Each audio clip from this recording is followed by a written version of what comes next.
Assalamualaikum warahmatullahi wabarakatuh. Anda semua, di pertemuan 14 ya, kali ini kita coba membahas tentang salah satu materi yang berkaitan tentang isi atau intisari dalam proposal bisnis, yaitu tentang nilai-nilai perusahaan. Nah, jadi agar perusahaan kita ini dianggap bernilai oleh orang lain atau orang yang membaca proposal kita tadi, itu kita harus perjelas atau memaparkan keunggulan kompetitif atau karakter atau kepribadian dari usaha yang kita miliki. Nah, dari situlah nanti nilai-nilai tadi atau core value itu bisa disimpulkan oleh orang yang sudah membacanya. Nah, jadi berdasarkan konsep baru dalam dunia bisnis, di mana tujuan utama dari sebuah perusahaan adalah untuk menciptakan nilai atau value.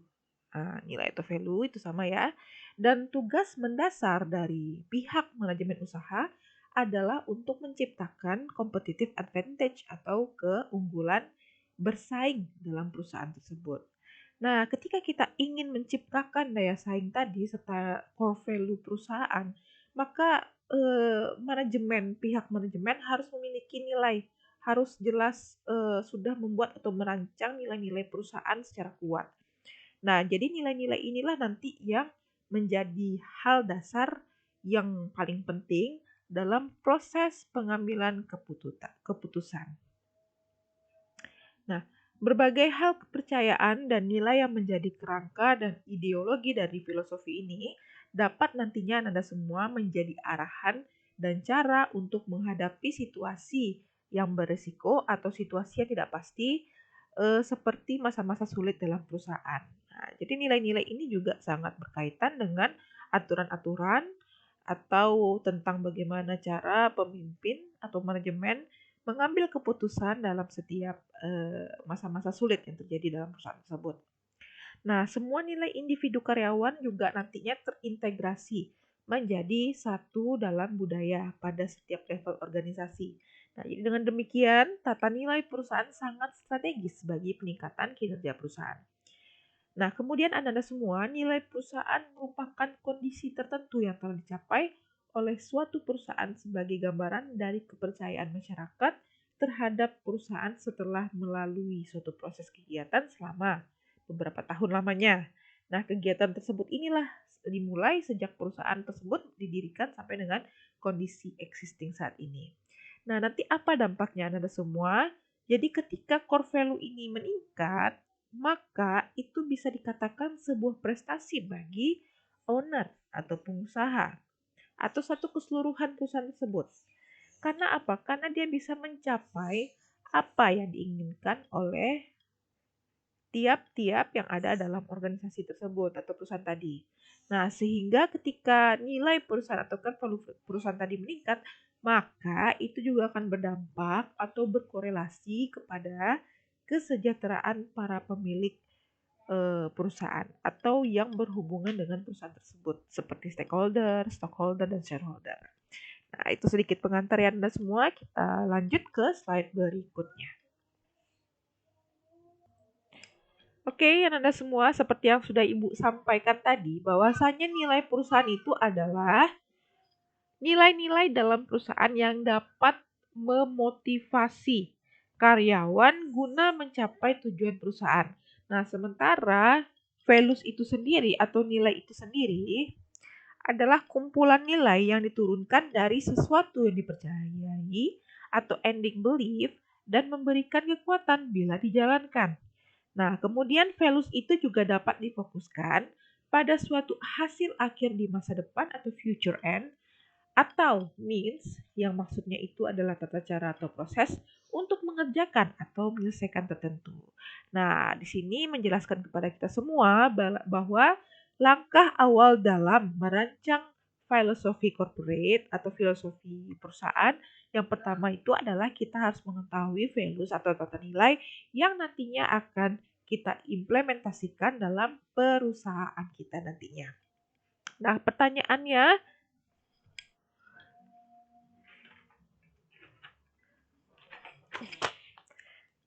selanjutnya adalah tentu bagaimana cara kita membentuk nilai itu sendiri? Nah, ini dia hal yang paling penting. Jadi untuk merumuskan values atau nilai perusahaan itu, bisa kita lihat pertama sekali visi dan juga misi perusahaan.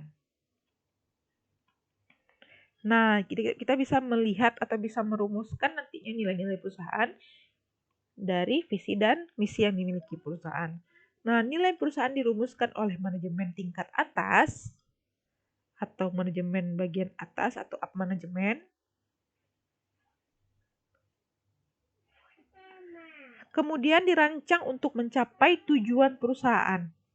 Jadi nanti ini outputnya adalah tujuan perusahaan untuk secara keseluruhan.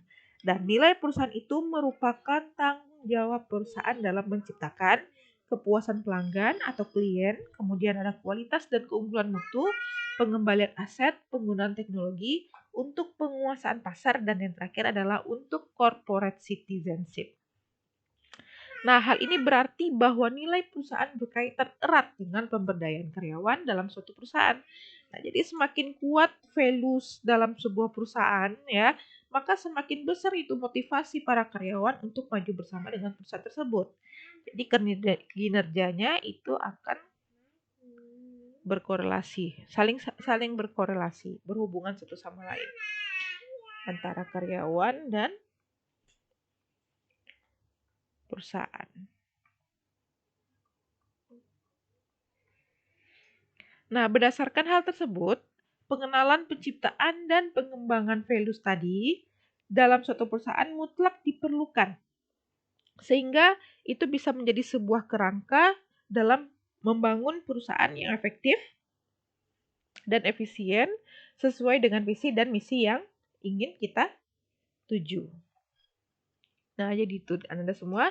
Dan jangan lupa juga seperti yang sudah Ibu sampaikan tadi, bahwasanya nilai perusahaan itu berhubungan dengan budaya organisasi. Jadi nilai-nilai perusahaan itu sangat berkaitan dengan tujuan perusahaan. Oleh karena itu, para karyawan itu perlu dituntut untuk memahami tujuan perusahaan tersebut, sehingga akan terbentuk iklim perusahaan yang kondusif. Nah, dampaknya apa? Dampaknya dari nilai-nilai perusahaan yang memudaya di lingkungan organisasi itu akan bisa memotivasi karyawan yang biasanya mereka akan berusaha secara maksimal untuk melaksanakan pekerjaan mereka dengan dedikasi dan juga semangat yang tinggi.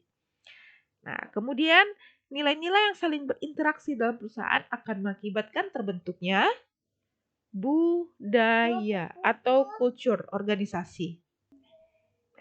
Dalam konteks demikian, tata nilai perusahaan secara langsung maupun tidak langsung nantinya akan mempengaruhi si budaya organisasi atau budaya perusahaan tadi.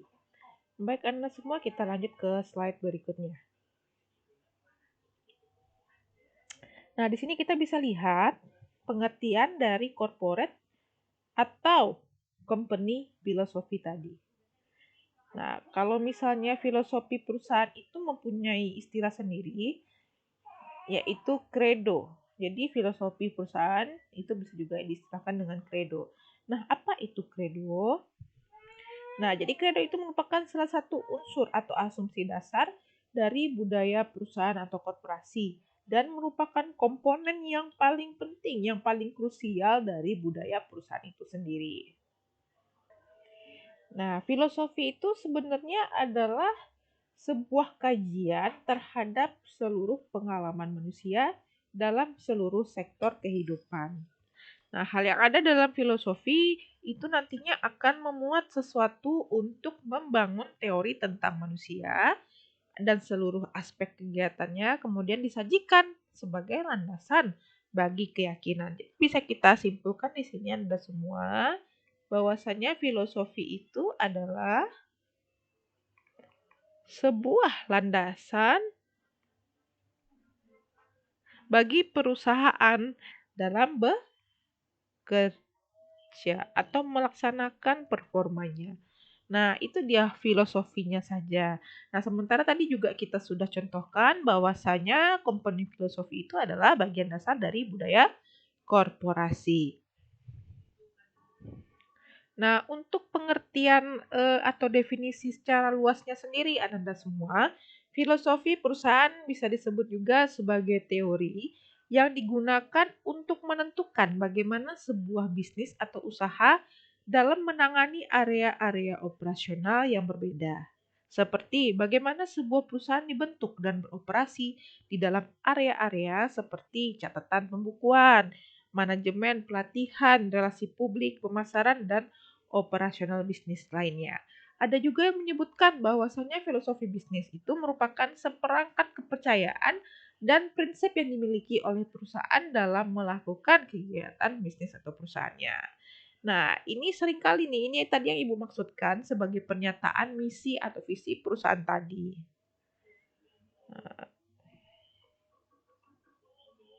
Filosofi juga menggambarkan visi dan misi perusahaan, sama seperti penjelasan di slide pertama mengenai tata nilai. Nah, filosofi di sini juga nantinya akan menyoroti nilai-nilai yang penting bagi perusahaan. Nah, tata nilai tadi sebagai sebuah entitas bisnis, filosofi perusahaan lebih kepada merefleksikan bagaimana nilai-nilai dari pemimpinnya. Setelah perusahaan menciptakan filosofi usahanya, ia harus menanamkan filosofi tersebut kepada para karyawannya. Contoh salah satu filosofi atau credo dari perusahaan ternama di Jepang yang bernama dengan Matsushita. Jadi sedikit profil dari Matsushita ini adalah perusahaan yang sekarang namanya itu adalah Panasonic. Siapa sih yang nggak kenal dengan merek Panasonic ya? Perusahaan elektronik terkenal di Indonesia salah satunya. Nah, jadi perusahaan Matsushita ini atau Panasonic ini dulu didirikan oleh Konosuke Matsushita pada 1918. Dengan produk pertamanya adalah soket lampu duplex. Ini Ibu ambil dari informasinya dari Wikipedia. Nah, kemudian pada 1927, perusahaan ini memproduksi lampu sepeda. Produk pertama mereka yang dipasarkan dengan merek nasional. Nah, sejak itu Matsushita telah menjadi produsen elektronik terbesar di Jepang dan berkompetisi dengan merek-merek lainnya, perusahaan elektronik lainnya seperti Sony, Thomson, dan juga Philips. Nah, kemudian Matsushita ini sudah berkali-kali berganti slogan perusahaan. Yang pertama sekali slogan perusahaannya itu adalah Just like we ahead of our time. Kemudian sekitar tahun 1990 slogannya diganti lagi menjadi The One That I Want. Lalu pada tahun 96 slogannya menjadi What's New by Panasonic. Tahun 2003 diganti lagi menjadi Ideas for Life. Nah, itu kenal mungkin ya, udah sama-sama kita ketahui juga nih yang slogan yang nomor 4 ini. Kemudian tahun 2013 dan sampai sekarang juga masih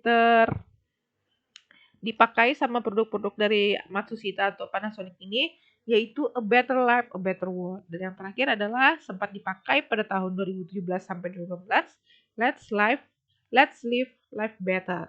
Let's Live Live Better. Nah, itu di Anda semua. Jadi slogan itu juga merupakan bentuk dari company filosofi. Nah, sementara tadi sudah Ibu sebutkan slogan, di slide ini adalah filosofi yang dipakai oleh perusahaan Matsushita sendiri, yaitu air. Jadi Matsushita memfilosofikan atau menganalogikan perusahaannya itu semacam air, sebagai air ya. Yang mana air ini memiliki artinya tersendiri, yaitu air itu mengalir ke tempat yang lebih rendah. Dan ini mendeskripsikan bahwasannya produk perusahaan Matsushita harus memenuhi kebutuhan sampai ke lapisan masyarakat kecil. Oke, jadi dari masyarakat paling atas sampai ke masyarakat paling kecil. Kemudian falsafah air mengalir itu juga membawa konsekuensi pemerataan pendapatan bagi karyawan. Nah, ini kredonya nih. Hanya dilambangkan dengan air yang memiliki macam makna. Ada dua tadi. Yang pertama, kegunaannya itu digambarkan untuk konsumen. Yang terakhir untuk SDM Matsushita itu sendiri. Baik Anda semua, kita lanjut ke slide berikutnya. Nah, di sini juga ada contoh filosofi atau credo dari PT Unicharm. Jadi PT Unicharm ini salah satu perusahaan manufaktur terbesar di Indonesia, Anda semua ya. Nah, biografi singkatnya sendiri, PT Unicharm ini didirikan pada tahun 1997. Jadi perusahaan ini berfokus pada produksi popok bayi, kemudian ada popok dewasa, tisu basah, dan lain-lain sebagainya. Nah, merek-mereknya juga udah banyak yang terkenal seperti Mami Poko, Lefri, dan lain sebagainya. Nah, perusahaan PT Unicharm ini merupakan anak usaha dari Unicharm Corporation yang berpusat di negara Jepang. Nah, dari budaya perusahaannya, PT Unicharm mengembangkan sebuah filosofi atau credo, yaitu kami berusaha memajukan manajemen perusahaan yang benar, yang menyatukan pencapaian tanggung jawab sosial dan kebahagiaan karyawan serta perkembangan pertumbuhan perusahaan di lingkungan PT Unicharm. Nah, itu adalah semua, kita ke slide berikutnya. Jadi credo itu tidak hanya sekedar menjadi petunjuk arah, namun juga semacam resep, menjadi sebuah komponen atau resep dalam meracik sebuah kesuksesan. Seperti apa yang diilhami dari perusahaan Johnson & Johnson. Johnson & Johnson atau J&J adalah produsen obat-obatan, peralatan medis, dan barang konsumsi multinasional yang memiliki kantor pusat di New Brunswick, New Jersey, Amerika Serikat, yang didirikan pada tahun 1896. Nah, tata nilai yang dimiliki oleh J&J ini terdiri dari beberapa hal seperti input values, kemudian ada proses values, input values, dan yang terakhir adalah output values. Nah, Ibu ingin sedikit menjelaskan tentang 3 unsur ini. Apa itu nilai-nilai masukan atau input values? Yaitu nilai-nilai yang dibutuhkan dalam diri setiap yang berada dalam sebuah perusahaan dalam rangka ingin mencapai tujuan. Nah, apa saja itu yang dibutuhkan untuk mendapatkan masukan nilai-nilai tersebut, yaitu integritas, komitmen, ketangguhan, spiritual, serta rasa menghormati. Kemudian ada proses value. Nah, kalau proses value ini adalah nilai-nilai proses, yakni nilai-nilai yang harus diperhatikan dalam rangka performa atau mobilitas yang ada di dalam J&J itu. Nah, apa saja nilai-nilai tersebut? Yaitu kerjasama tim, disiplin, proaktif, orientasi pada hasil, pemikiran secara sistematis, akuntabel, dan bermanfaat. Yang terakhir adalah nilai-nilai output atau nilai-nilai keluaran, yakni nilai-nilai yang diperhatikan oleh para stakeholders yang berpengaruh dalam J&J. Apa saja nilai-nilainya?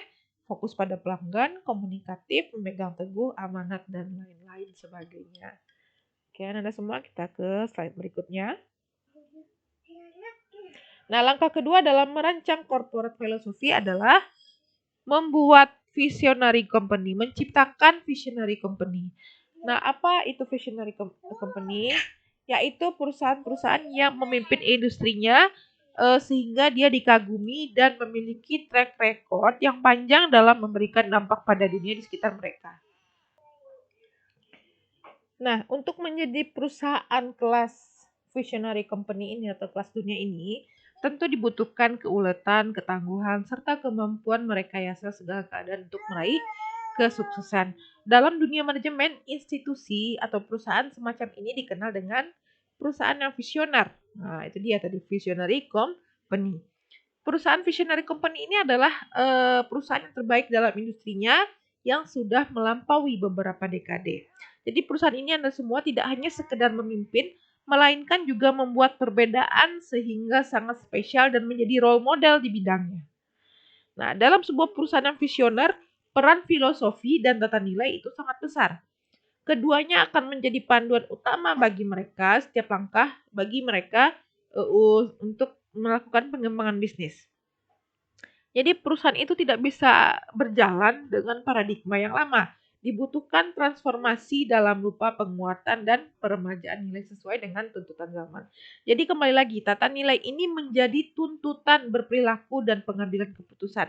Dan nanti itulah yang akan menyebabkan perusahaan tersebut bisa memiliki visionary tadi.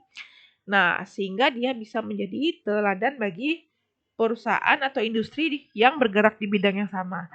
Nah, jadi di sini teladan itu adalah fondasi, yaitu filosofi yang akan membentuk values. Filosofi yang diturunkan dalam values itu terbukti memberikan landasan yang nantinya penting bagi keberlangsungan abadinya sebuah perusahaan. Dalam sebuah visionary company, peran filosofi perusahaan dan corporate values sangat besar karena jadi panduan utama. Jadi menurut Ananda, apa saja nih salah satu contoh perusahaan yang telah menjadi role model bagi perusahaan-perusahaan di bidang yang sama bagi dia? Silakan berikan contoh nanti di ruang diskusi ya. Nah, kalau Ibu di sini sudah memberikan contoh, ya ada perusahaan. Oh bukan, ini adalah pendapat para ahli yaitu James Collins dan Jerry Porras, di mana dia mendeskripsikan visionary companies itu sebagai best of the best, yang terbaik dari yang terbaik. Mereka bukan sekedar perusahaan yang sukses, namun juga membuat perbedaan-perbedaan sehingga sangat spesial dan merupakan jenis institusi yang elit. Mereka itu adalah yang terbaik dalam industrinya sendiri dan sudah melampaui beberapa dekade, oke? Dan dalam studinya, Collins dan Porras menemukan bahwa visionary company selalu mendapatkan ujian menyebabkan kemunduran dan melakukan kesalahan.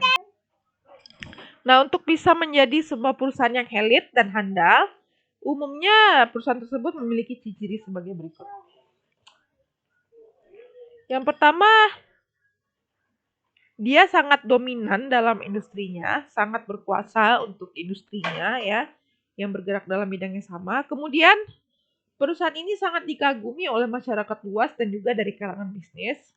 Lalu dia membuat jejak track record yang sulit dihapuskan dalam kancah perdagangan di dunia. Kemudian dia memiliki generasi chief eksekutif yang handal dan juga sangat jelas reputasinya. Kemudian melalui siklus hidup berbagai jenis produk dan jasa, telah terjadi pergantian produk dan jasa yang diproduksinya. Kemudian jasanya visionary company ini berusia lebih dari 50 tahun.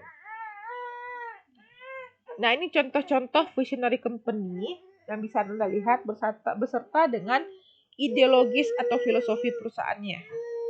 Ideologi yang mereka terapkan. Ada dari Citicorp, General Electric, dan Procter and Gamble. Bisa Anda lihat sendiri ya. Silakan dibaca, berikan waktu.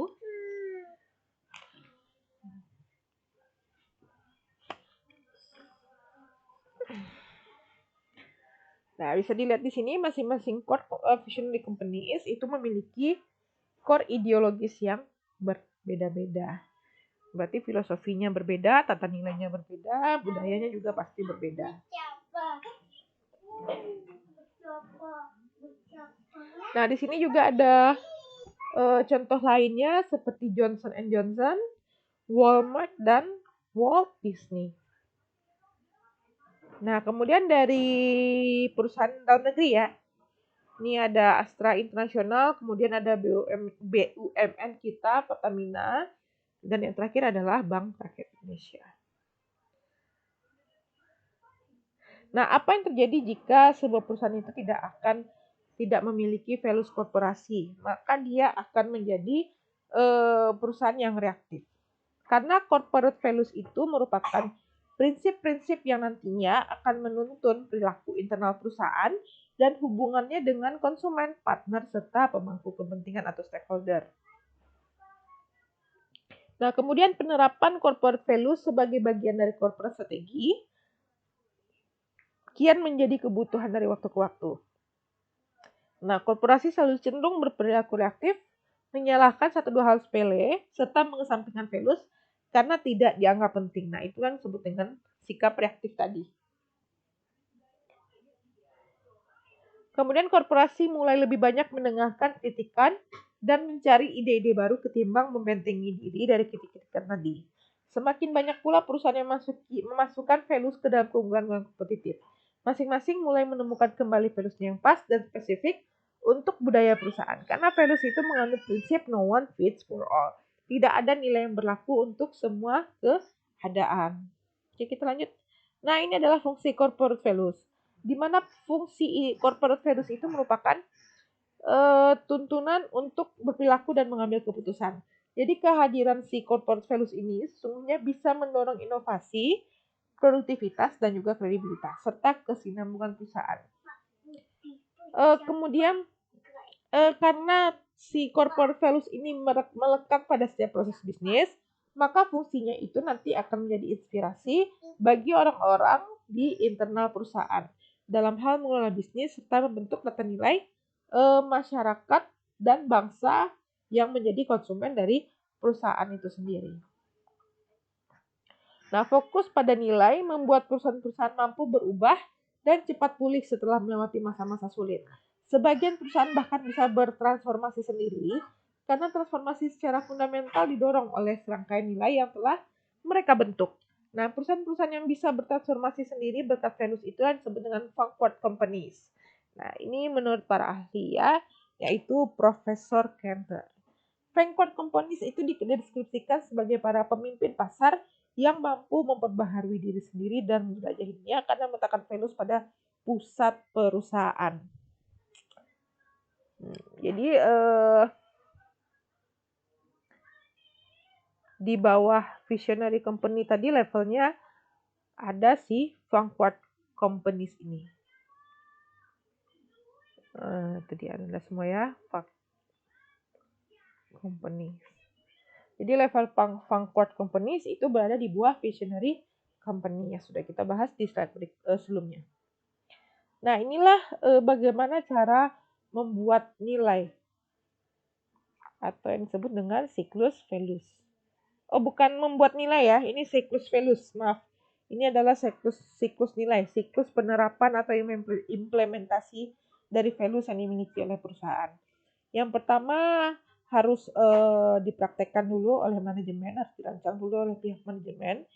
Kemudian setelah berhasil mengenal budaya perusahaan, ya, kemudian diaktualisasikan oleh pihak manajemen itu sendiri, otomatis kalau sesuai dengan tujuan, kalau sesuai dengan visi dan misi, maka itu akan membawa benefit atau keuntungan sendiri bagi perusahaan, ya. Kemudian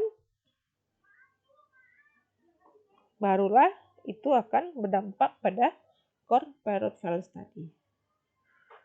Nah, kalau misalnya nanti di siklus ketiga ini ditemukan ketidakcocokan Ananda, itu bisa kita lakukan evaluasi. Nah, kalau misalnya nanti ada perubahan-perubahan dan revisi-revisi, kita kembali lagi ke sini. Mencocokkan kembali hasil evaluasi tadi dengan keadaan yang dibutuhkan oleh perusahaan. Nah, dengan siklus values perusahaan akan menciptakan sebuah values yang kemudian diterapkan dalam praktik-praktik manajemen. Mulai dari sisi produksinya, penjualannya seperti apa, kemudian adalah sumber daya manusia, penanganan konsumen, hingga pengelolaan IT. Nah, jika values itu diterapkan dengan baik dalam praktik manajemen yang handal, mana pada akhirnya perusahaan dan komunitas akan mendapatkan keuntungan. Jika sudah demikian, maka itu bisa memperkuat values yang disusun oleh perusahaan. Ini kurang lebih penjelasan dari skema yang ada di sebelumnya tadi itu ya. Nah, baik Anda semua, penjelasan Ibu terkait dari corporate value ini sudah berakhir. Nah, jadi Ibu ada tambahan tugas, ini tugas pribadi untuk Anda semua.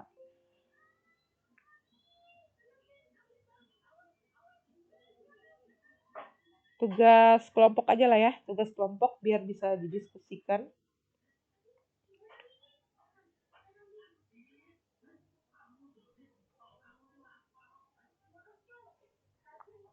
Nah, ini dia. Tugas kelompok. Sederhana saja tugasnya. Ibu cuma minta sebutkan dan jelaskan beserta penjelasannya.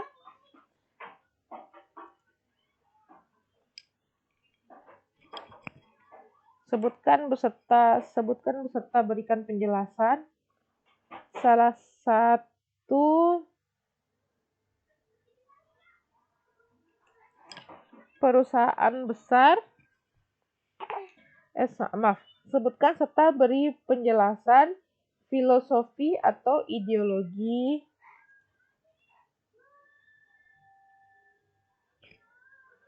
yang dianut oleh salah satu perusahaan yang ternama ya.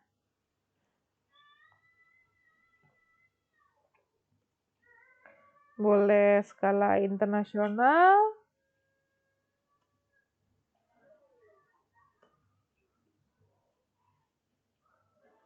maupun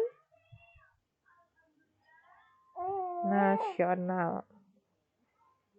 Nah, jadi selain sebutkan perusahaannya juga Ananda cari tahu tentang filosofi yang dianutnya, cukup satu aja.